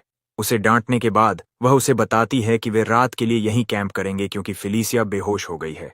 एक बार जब दोनों माउंटेन हॉल लौट आते हैं तो केटलिन मूनलाइट हीरो को सभी डिटेल्स समझाती है, जबकि सिक्स्थ प्रिंसेस को टीम के अन्य सदस्यों द्वारा ठीक किया जाता है। चूंकि वे फिलिसिया की मदद के बिना फैंटम स्टीड को समन नहीं कर सकते हैं, उन्हें वहीं कैंप करना होगा और उसकी देखभाल करनी होगी। बाद में जब हर कोई रेस्ट कर रहा होता है, चूत्रा सोचता है कि क्या लेवल अप होने से ही उसकी स्टैमिना पूरी तरह से ठीक हो गई है, क्योंकि वह थका हुआ महसूस नहीं कर रहा है। अचानक उसे एहसास होता है कि वे एक रूइन में हैं, जिसका अर्थ है कि डंजन के अंदर छिपे हुए वेपन्स या ट्रेजर होने चाहिए। डंजन के ट्रैप्स और गार्डियंस के बावजूद वह एनविल की एब्सोल्यूट पावर प्राप्त करने के कारण रूइन का रूलर होने के बारे में कॉन्फिडेंट महसूस करता है। इसलिए वह ऑर्चिड को अपने साथ लेता है और वेपन्स और ट्रेजर्स खोजने के लिए रूइन में चला जाता है। जैसे ही वे एक डोर खोलते हैं, उन्हें एक अत्यंत शक्तिशाली मॉन्स्टर आर्क गोलेम ग्रिफिन के रूप में फ्लोर पर लेटा हुआ मिलता है। यह देखकर वे चुपचाप सावधानी से रूम से बाहर निकल जाते हैं, जब तक कि उन्हें आखिरकार वेपन्स और ट्रेजर वाला एक चेंबर नहीं मिल जाता। ऑर्क हेड हीरो को दिखाने के लिए एक आर्मर उठाता है और उसे उसमें से सूक्ष्म माना महसूस होता है, जो दर्शाता है कि यह मैजिक आर्मर है। इस प्रकार वह ऑर्क हेड को इसे अपने पास रखने के लिए कहता है। बाकी ट्रेजर को देखकर वह यूजफुल चीजों को अपनी इन्वेंट्री में स्टोर करने का फैसला करता है और ऑर्क हेड को भी सब कुछ यूजफुल लेने के लिए कहता है। अचानक उसकी नजर एक बंद चेस्ट पर पड़ती है और उसे खोलने पर वॉल में एक छिपा हुआ पैसेज दिखाई देता है। अंदर कुछ रेयर और प्रेशियस खोजने के लिए उत्साहित होकर वह खुद ही प्रवेश करता है और एक चेंबर तक पहुंचता है। जैसे ही वह चारों ओर देखता है, वह चेंबर के केंद्र में एक बैंगनी फायर से किसी को पुकारते हुए सुनता है। वह तुरंत उनकी माना से पहचान करता है और हालांकि यह पहली मुलाकात है, वह तुरंत एहसास करता है कि यह एनकाडू की आवाज है और बैंगनी एनर्जी के अंदर जो चीज तैर रही है वह एनकाडू का गॉन्टलेट अर्थशेकर है। जू की आंखें एनकीटू के गॉन्टलेट अर्थशेकर को देखकर चमक उठती हैं और वह इसे पकड़ने के लिए आगे बढ़ता है। हालांकि गॉन्टलेट को छूने के लिए उसे कई चीजों की कमी है, फिर भी उसे इसके मास्टर के रूप में एक्नॉलेज किया जाता है और परमिशन मिल जाती है। जब गॉन्टलेट उसके हाथ की ओर खींचता है और उसमें फिट हो जाता है तो उसे एक बड़ा शॉक महसूस होता है, जिससे उसकी स्ट्रेंथ, मैजिक पावर और एंड्योरेंस बढ़ जाती है। जैसे ही वह ऐसी महान आइटम प्राप्त करने में आनंद लेता है, ऑर्क हेड दिखाई देता है, जिससे हीरो गॉन्टलेट को अपनी इन्वेंट्री में छिपा लेता है। उसके आने के बारे में पूछे जाने पर ऑर्क हेड बताता है कि उसने सब कुछ देखा है, जिससे हमारा लड़का इन्वेंट्री जैसी चीजों के बारे में पता चलने से चिंतित हो जाता है। हालांकि ऑर्क हेड समझता है कि गॉन्टलेट को कॉन्फिडेंशियल रखना चाहिए, इसलिए वह इसे सीक्रेट रखने का वादा करता है। फिर वह हीरो को उसके साथ जगह छोड़ने के लिए कहता है क्योंकि यह थोड़ा क्रीपी है, जब तक कि हीरो को सिक्स्थ प्रिंसेस के लिए कुछ यूजफुल नहीं दिखता और वे रास्ते में उसे उठा लेते हैं। बाकी समूह के पास लौटने पर वह फिलिसिया को मैजिकल रिकवरी पोशन पीने में मदद करता है, जो आखिरकार उसे बेहोशी से बाहर निकालता है। जब वह पूछती है कि क्या हुआ, तो 8 प्रिंसेस उसे हीरो के रूइंस से उसके लिए पोशन लाने के बारे में बताती है। ये कहने के साथ जे रूइंस के रूलर के रूप में अपनी स्टेटस का दिखावा करता है और फिलिशिया को अपनी मैजिक पावर्स को पूरी तरह से ठीक करने के लिए रेस्ट करने की सलाह देता है। बाद में ग्रुप मुख्य बेस पर वापस उड़कर जाता है, जहां जनरल उन्हें बधाई देता है। ठीक तभी 7th प्रिंस भी कैंप से प्रकट होता है और आखिरकार 6th प्रिंसेस के परफॉर्मेंस को स्वीकार करता है और उसकी सराहना करता है। फिर वह उन्हें फिनिशिंग टचेस को संभालने से पहले आराम करने के लिए कहता है, क्योंकि अभी भी स्कारलेट लाइटनिंग ट्राइब के कुछ रेमनेंट्स बचे हैं जिनसे 2 वीक्स में निपटा जाएगा। जब जे इसे एक 2 वीक वेकेशन कहता है, तो केटलिन मूनलाइट असहमत होती है और उसके कान में कुछ फुसफुसाती है, इससे पहले कि दूसरों को बताए कि उसका उससे कुछ लेना देना है। वहां से केटलिन हीरो को उसकी बीस्ट फिस्ट ट्रेनिंग जारी रखने के लिए ले जाती है, जो उसे बहुत थका देता है। पहले 5 डेज तक वह व्यावहारिक रूप से उससे पिटता रहता है, लेकिन 1 वीक बीत जाने के बाद वह आखिरकार उसके मूव्स का थोड़ा एनालाइज करना शुरू कर देता है। 11th डे पर वह आखिरकार बहुत सुधार दिखाता है और अब तक उसकी बीस्ट फिस्ट और ऑरा लेवल 5 तक पहुंच चुकी है। केटलिन उसे बताती है कि अब वह आखिरकार बीस्ट फिस्ट सीखना शुरू कर सकता है, जो उसे बहुत उत्साहित करता है। फिर वह बताती है कि वह उसे ऑरा का उपयोग करने का एक नया तरीका सिखाएगी, जिसे उसे एकाग्रता के साथ पालन करना चाहिए। ऐसा कहने के बाद वह हीरो के साथ अपनी उंगलियां फंसाती है और अपने माना का उपयोग करके वह एक फील्ड बनाती है जिसे वह भी महसूस कर सकता है। कुछ हद तक बीस्ट फिस्ट की तरह प्रिंसेस का ऑरा उसका मार्गदर्शन करता है। ऑरा, जो जीवन की शक्ति है, जब अपनी लिमिट तक पहुंचती है और ब्रूटल डोमिनेशन के बल पर विजय प्राप्त करती है, जो अधीनता और समर्पण कराता है, तो सोल की शक्ति के समान हो जाती है। जल्द ही ऑरा एक महान लेवल तक पहुंच जाती है, जिससे हीरो की बीस्ट फिस्ट और ऑरा में वृद्धि होती है और वह आखिरकार बीस्ट लॉर्ड फिस्ट प्राप्त कर लेता है। फिर वह बीस्ट फिस्ट पावर को अर्थ शेकर के साथ कंबाइन करता है और यह उसे और भी अधिक लेवल अप करता है। हालांकि जैसे ही वे ऐसा करते हैं, जनरल चुपके से एक पेड़ के पीछे खड़ा होकर सब कुछ देखता है। अगली सुबह जे 8th प्रिंसेस से क्रिस मूनलाइट और फिलिशिया के बीच की अनईजीनेस के बारे में पूछता है, क्योंकि जे को उन दोनों को अपने पक्ष में चाहिए। प्रिंसेस बताती है कि हालांकि उन दोनों के बीच कोई सीधा प्रॉब्लम नहीं है, लेकिन 7th प्रिंस को फिलिशिया के भाई 5th प्रिंस से कुछ समस्या लगती है। उसका नाम जोर से नहीं लिया जाना चाहिए, लेकिन जब हीरो जेफिर के रूप में खेलता था तब वह काफी ट्रबलसम एनिमी था। इसलिए जब वह इसके बारे में और पूछने की कोशिश करता है, तो क्रिस मूनलाइट अंदर आता है और उन्हें अपनी थिंग्स पैक करने के लिए कहता है, क्योंकि वे किए गए वर्क की रिपोर्ट करने के लिए दोपहर में निकलेंगे। बाद में जैसे ही वे निकलने वाले होते हैं, जनरल उनके वर्क की सराहना करता है और हीरो से फिर कभी एक साथ मिलने की अपनी इच्छा व्यक्त करता है। वहां से सिबलिंग डीमन कास्टल के लिए निकल पड़ते हैं। बस ऐसे ही पूरा ग्रुप डीमन कास्टल की ओर अपने रास्ते पर निकल पड़ता है। जर्नी सिंपल है। सबसे पहले वे लंबी दूरी की स्पेशल लीप्स को कवर करने के लिए टेलीपोर्टेशन सर्कल की ओर बढ़ते हैं। वहां से वे सीधे डीमन कास्टल में लौटने के लिए मैजिक का उपयोग करते हैं। हालांकि उन्हें निकटतम टेलीपोर्टेशन सर्कल तक चलना होगा, जिसमें 3 दिन लगते हैं, और वे इंस पर रुकने पर विचार नहीं कर सकते हैं। इस प्रकार उन्हें एक और रात खुले आसमान के नीचे कैंपिंग करते हुए बितानी है। शूत्रा एक पत्थर पर बैठता है और एक टहनी की मदद से रेत पर डीमन किंग के पहले 3 बच्चों के नाम लिखता है। अगले डे वापस आने के बारे में उसे थोड़ा घबराहट महसूस होती है, क्योंकि डीमन किंग्स कास्टल इस समय 3 मुख्य फैक्शंस में विभाजित हैं। पहला फैक्शन 2nd प्रिंस जेफर राग्नारोस का है, जो डीमन किंग का सबसे बुरा एनिमी है। दूसरा फैक्शन 1st प्रिंस बोल राग्नारोस का है और तीसरा 4th प्रिंसेस अनस्टाजिया नेक्रियन का है। सिंहासन विरासत में पाने के लिए स्ट्रक्चर ने हमेशा जन्म क्रम के बजाय बेहतर एबिलिटी एक्यूमुलेट और डेमोन्स्ट्रेट करने वाले को प्रायोरिटी दी है। उनमें से बोल और जैफर में लगभग समान एबिलिटीज हैं, क्योंकि वे फुल ब्लडेड ब्रदर्स हैं। उन्होंने अपनी मां के पक्ष ड्राकोनियन क्लैन से रक्त विरासत में मिला और परिणाम स्वरूप अपार शक्ति रखते थे।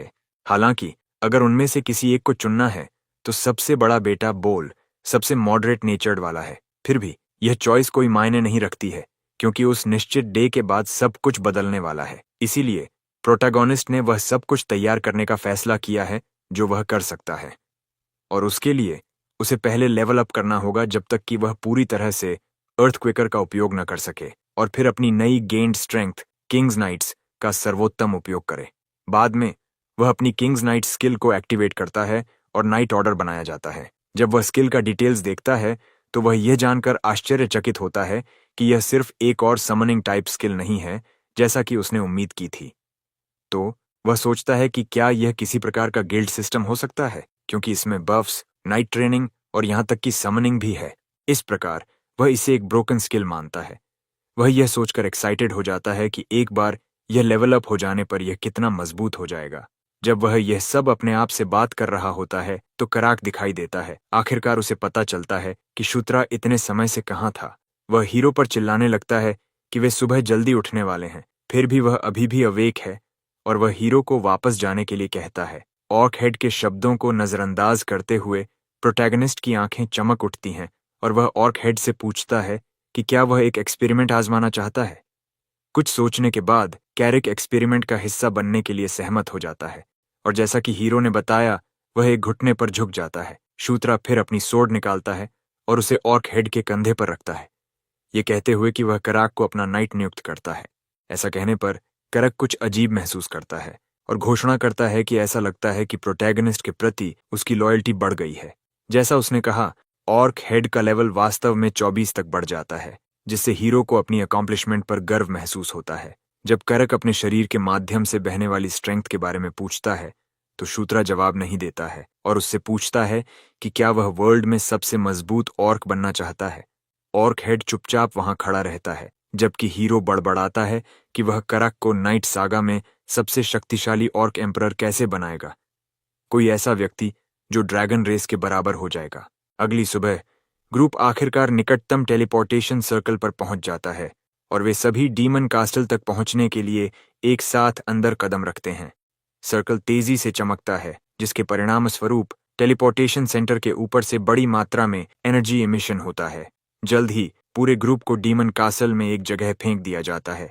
कैटलिन चिंतित होकर शूत्रा से पूछती है कि क्या वह ठीक है, और वह अफर्म करता है। ठीक तभी महिलाओं का एक ग्रुप फिलिशिया का नाम पुकारता है। उसे देखकर अपनी राहत व्यक्त करता है, क्योंकि वे इतनी देर से उसका इंतजार कर रही थीं। जब वह उनके पास जाती है तो वे उसकी ब्यूटी की कॉम्प्लीमेंट करते हैं, उससे रिस्पेक्ट के साथ बात करते हैं। जब हीरो उन्हें सिक्स्थ प्रिंसेस पर स्वून करते हुए देखता है तो वह आश्चर्यचकित महसूस करता है और इसे किसी प्रकार के आइडल फैन क्लब जैसा बताता है। क्यूरियोसिटी से बाहर वह ऑर्क हेड से पूछता है कि क्या ये महिलाएं फिलिशिया की अटेंडेंट्स और सबॉर्डिनेट्स हैं। उसी समय क्रिस और केटलिन भी लोगों और वेयरवुल्व्स के एक ग्रुप के पास जाते हैं जो उन्हें रिस्पेक्ट के साथ ग्रीट करते हैं। इस छोटी सी ग्रीट एंड मीट से बाहर महसूस करते हुए शूत्रा सोचता है कि क्या वह ओनली वन है जो अकेला है, जबकि दो एल्वन विमेन उसके बारे में एक दूसरे से कुछ फुसफुसाती हैं। जब वह उन्हें अपनी पीठ के पीछे बात करते हुए देखता है तो उसे एहसास होता है कि यह इसलिए है क्योंकि वह डीमन किंग्स कासल के साथ कहाँ खड़ा है। इसलिए वह इसके बारे में ज्यादा न सोचने का फैसला करता है और कैरिक से पूछता है कि क्या वह अब से धीरे धीरे थिंग्स चेंज करने के लिए तैयार है।